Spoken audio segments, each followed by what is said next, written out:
All right, grand rising, grand arrival, grand return, peace and blessings to the righteous and repentant alike. I am Sophia, Tayac of the AmaruKhan Band of Indians, and this is your North Node Decan astroterography update video. We have a slight change in this energy, but with the nodes, a slight change is often a huge change. Now, we have been moving through this energy for quite a while. This is the Two of Swords energy. Let me see, when did we get into this energy? This is the last decan, or the first decan of Aries. So we have been moving through this energy. Let me see. This is Two of Wands.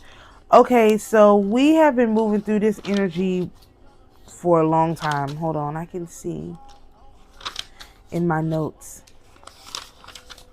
Just give me a moment. Here we go.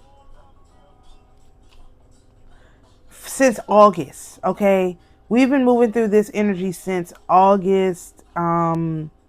Since August, when we got into this last decan of this energy. And so we are pretty much experts at the Two of Wands and the Two of Swords, but now we're going to look at it through the 12th house of Libra.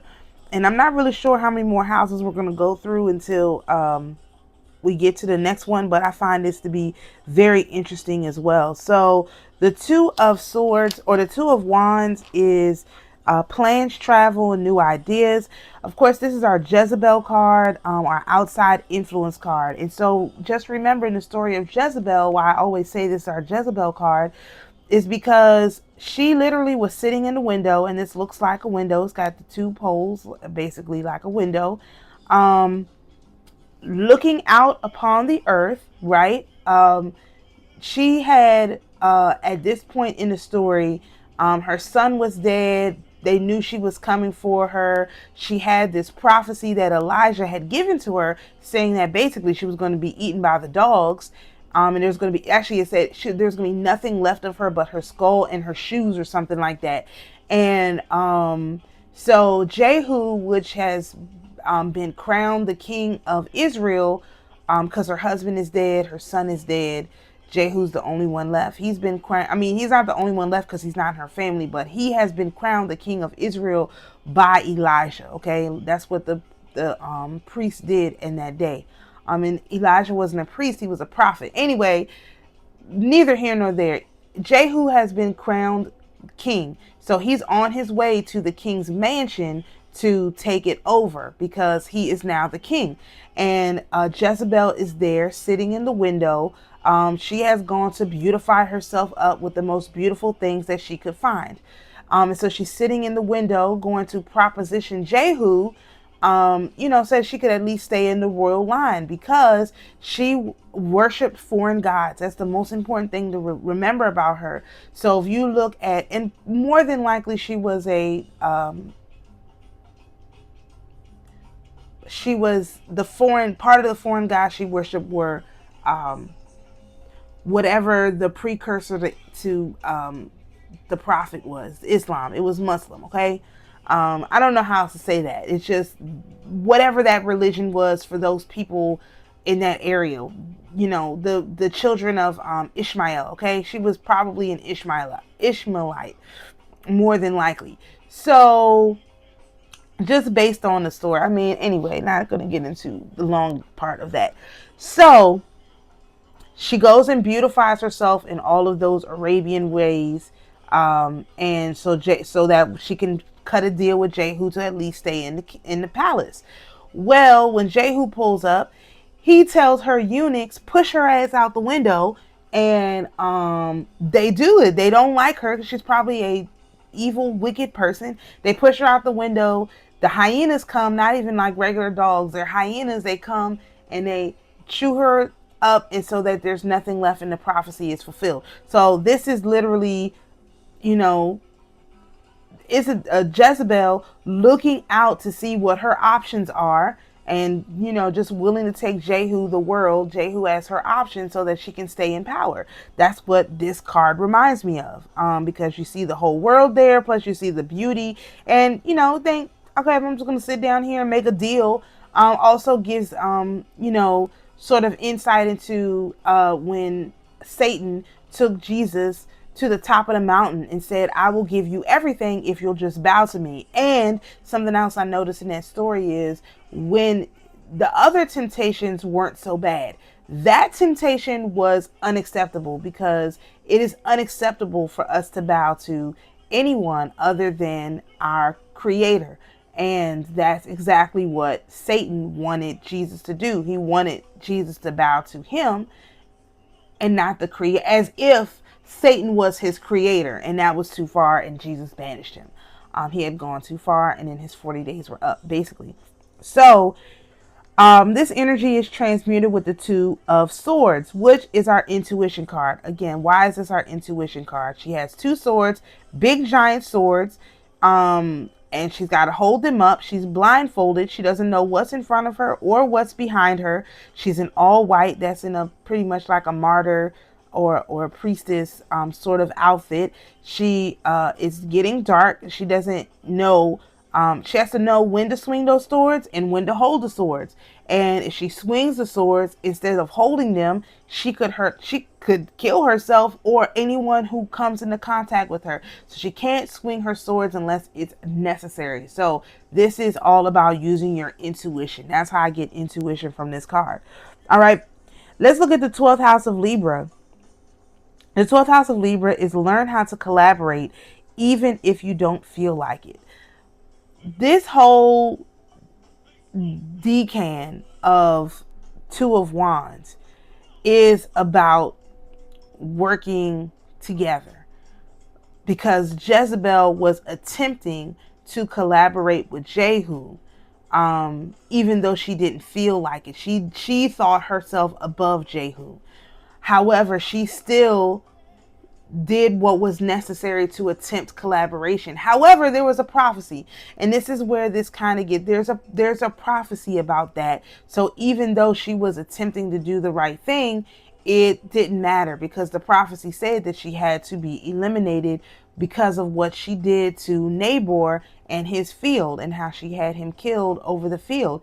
More than likely, had she made better decisions earlier in her story in relation to Ahab, she probably would not have had to face this fate. But the fate is what the fate is. And so that's what we have to keep in mind. The prophecy for our life is the prophecy for our life. It is going to happen no matter what. No matter what anybody does, no matter what they try. The only one who can impact their prophecy on their life is you.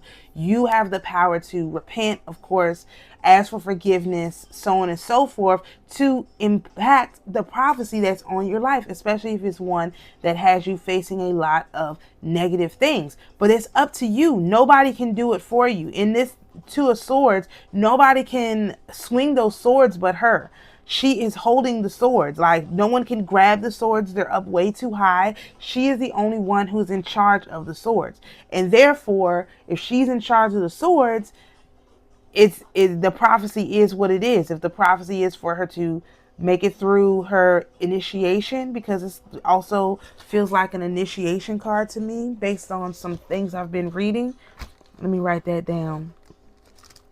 This is our initiation card. And it is the Two of Swords, which is the first one in Libra. So let's say that this is our initiation card. All right. If she passes the initiation, then, she makes it through the night and she's been successful and she gets her reward.